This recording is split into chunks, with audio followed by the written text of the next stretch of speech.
sulit sekali untuk mendapatkan teripang bola-bola karena lokasinya dia itu berada di bawah. Tangan saya sudah sakit, bisa dibayangkan bapaknya setiap hari harus menebar rakang tidak menggunakan sarung tangan. Jadi seperti ini.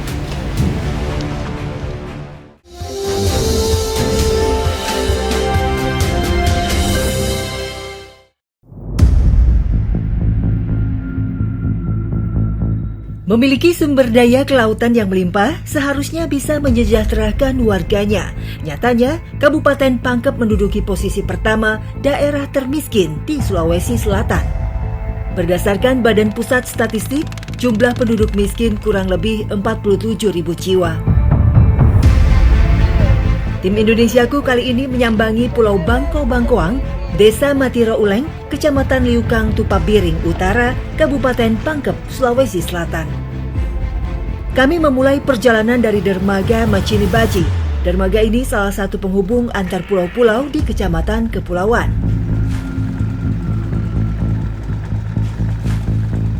Sekarang saya sedang berada di Pelabuhan Macini Baji dan untuk menuju ke Desa Matiro Uleng, saya harus menggunakan perahu nelayan.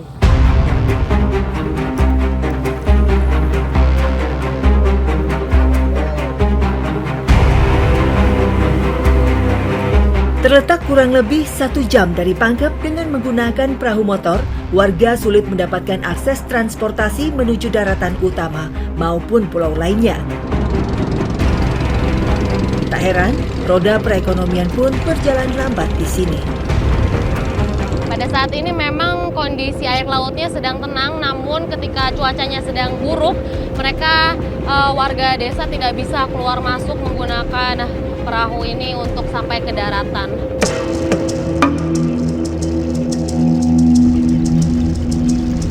Cuaca yang buruk dan fasilitas keamanan yang tidak memadai membuat warga khawatir akan keselamatan.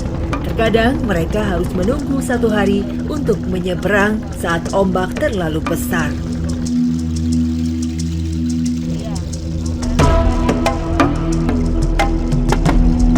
Beruntung hari ini cuaca bersahabat, sehingga perjalanan kami lancar tanpa ada ombak yang besar. Akhirnya saya telah sampai di Pulau Bangko-Bangkoang. Tadi setelah menempuh waktu perjalanan kurang lebih 30 menit dan setelah ini saya akan mengikuti kegiatan bersama warga. Tetap bersama kami di Indonesiaku.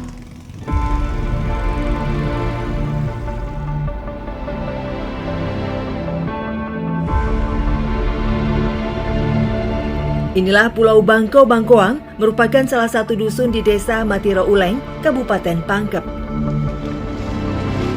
Hampir 90% mata pencaharian sebagai nelayan.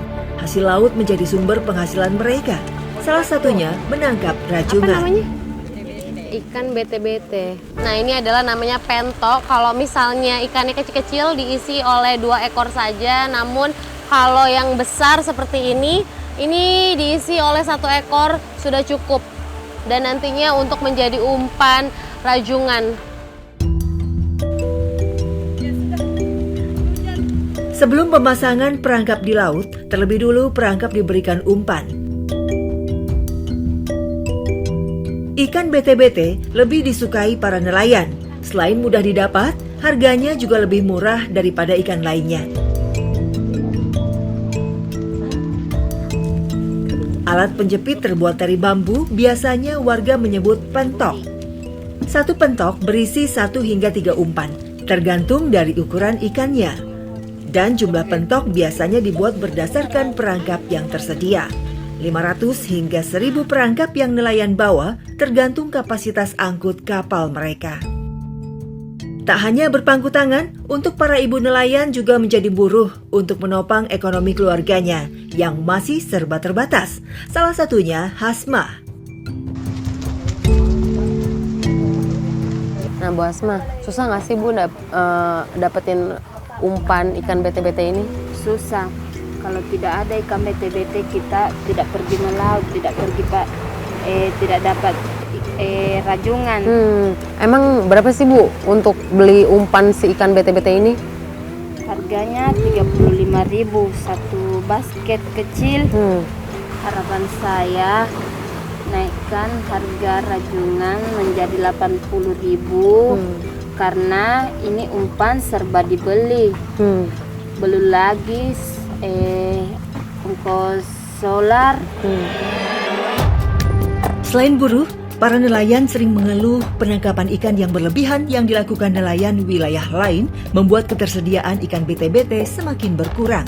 Akibatnya, mereka tidak dapat melaut karena tidak ada umpan. Saat ini, cuaca memang tidak bersahabat, namun kami pun tetap pergi melaut.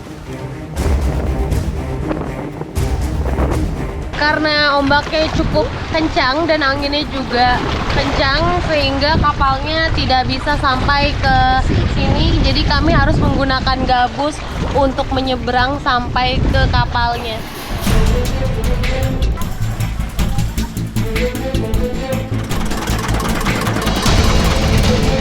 Saya bersama nelayan lainnya bertolak menuju ke tengah laut dengan menggunakan perahu motor. Ya, dari tadi kami menunggu hujannya reda. Saat hujan reda, tapi masih ada angin kencang dan juga gelombang arusnya juga cukup kencang. Kalau umpannya tidak ditebar hari ini, maka ini semua akan membusuk dan sia-sia dan mereka tidak mendapatkan hasil apa-apa hari ini.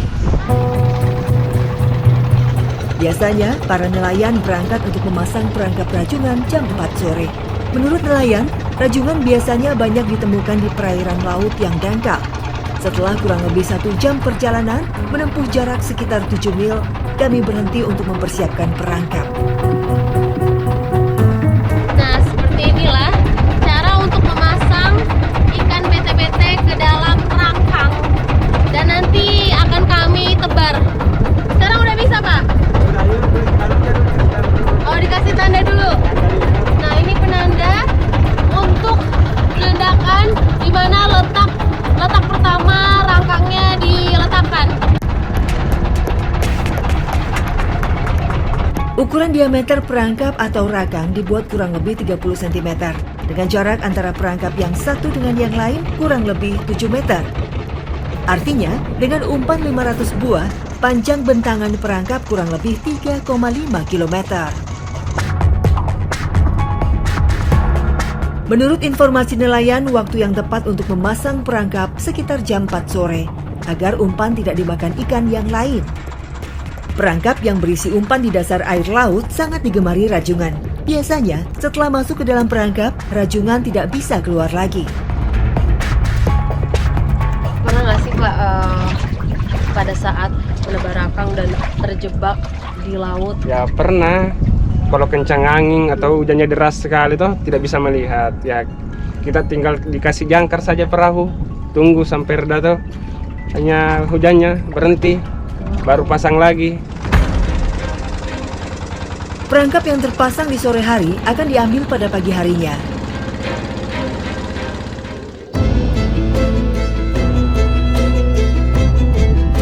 Proses penarikan perangkap biasanya dilakukan antara jam 2 hingga jam 3 subuh, karena rajungan termasuk hewan nokturnal atau hewan yang aktif di malam hari. Satu perangkap bisa terisi 1 sampai 4 rajungan, namun tidak semua terisi. Dari tadi berkali-kali saya coba menarik rakangnya, namun tidak ada isi rajungannya. Hari ini kami kurang beruntung, hasil tangkapan rajungan hanya sedikit. Padahal resiko rakang rusak sering dialami para nelayan, seperti terbawa ombak, tersangkut batu karang hingga digigit pemangsa lain yang membuat para nelayan gagal membawa hasil tangkapannya. Rata-rata para nelayan bisa menghasilkan 2 sampai 10 kg rajungan.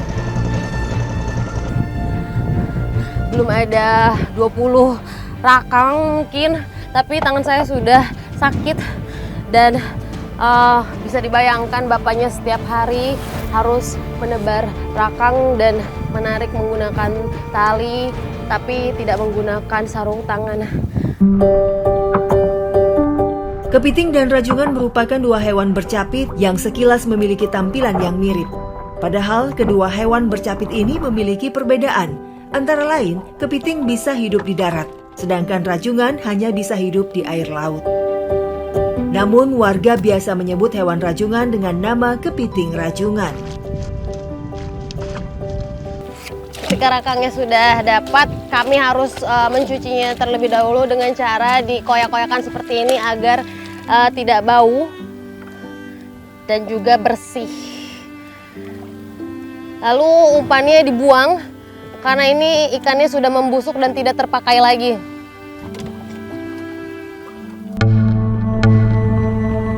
Kepiting dan rajungan menjadi salah satu komoditas ekspor perikanan utama Indonesia.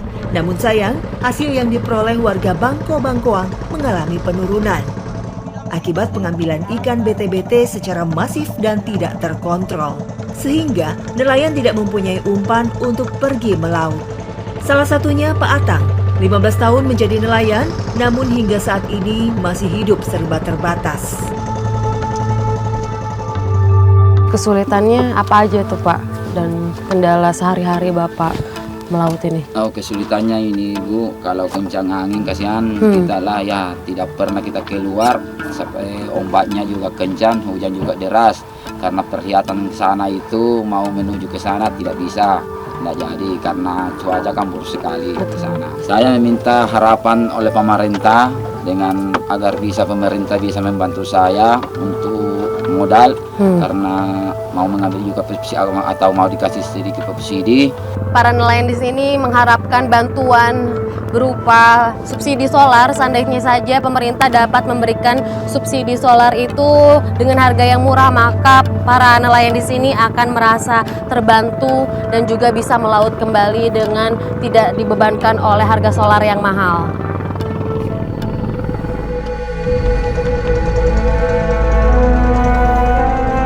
Tak hanya solar, tak adanya biaya operasional cari rajungan membuat nelayan terpaksa meminjam uang dari pemodal. Sehingga nelayan tak memiliki kekuasaan penuh dalam menentukan harga rajungan. Akibatnya, nelayan hanya bisa pasrah menerima harga yang ditetapkan dari pemodal. Rajungan yang kami dapatkan hari ini hasilnya sedikit sekali, hanya 2 kilo yang kami dapatkan, padahal rakang sudah ditebar dari kemarin sore.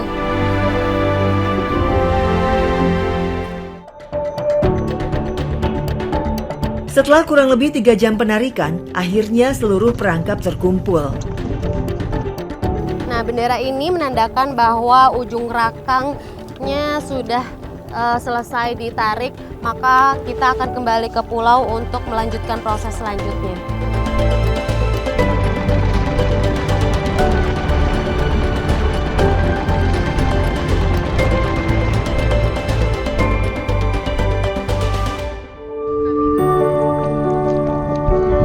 Harga rajungan saat ini dipatok Rp45.000 per kilonya, turun dari harga sebelumnya Rp80.000. Namun harga yang tidak stabil membuat nelayan sering mengalami kerugian.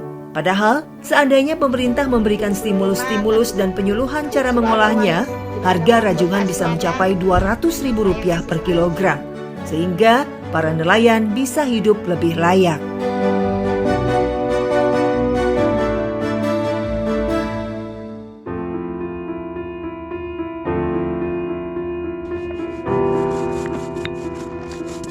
Kondisi ekonomi yang sulit membuat ibu-ibu nelayan menyisakan sebagian hasil tangkapan suaminya untuk konsumsi sendiri dan keluarganya. Letak pasar yang jauh membuat bumbu dapur sulit didapat. Sehingga masakan sederhanalah yang sering dibuat. Salah satunya rajungan bumbu kuning. Pertama-tama, tumbuk bumbu yang telah dipersiapkan sampai halus, kemudian parut kelapa untuk membuat santannya.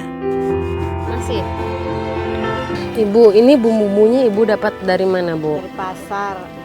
Pasarnya itu di mana sih? Di Pangkep. Pangkep? Ya. Oh, berarti harus pakai perahu Pakai untuk perahu. sampai ke pasar. Pasar. Berarti Ibu nyetok bumbu ya? Nyetop tidak ada, susah. Kalau tidak ada lampu. Jadi kalau ke pasar? Kalau ke pasar ya cuma itu saja dipakai. Kalau nggak jual. Nggak beli banyak ya? Banyak. Karena Susah, ya. kalau beli banyak busuk. Dia busuk ya. Setelah semua sudah siap, tumis bumbu sampai baunya harum. Kemudian masukkan rajungan dan santan ke dalam wajan. Aduk-aduk sampai bumbunya meresap. Setelah kurang lebih 10 menit, akhirnya rajungan kuah kuning sudah jadi. Aroma rajungan bumbu kuning ini sangatlah harum meskipun bumbunya sangat sederhana dan ini sudah masak siap untuk dihidangkan. Tak hanya lezat, ternyata rajungan memiliki kandungan protein yang tinggi yang bermanfaat untuk meningkatkan kesehatan. Ayo. Udah ya, aku mau coba si mangga yang meskipun dengan bumbu-bumbu yang sederhana, namun rajungan ini dimasak rasanya enak sekali ya Bu ya. Ya. Kita mau pakai alat kompresor itu yang ini kan mahal. Tak tabung oksigen, makanya kita yang murah kita pakai begini.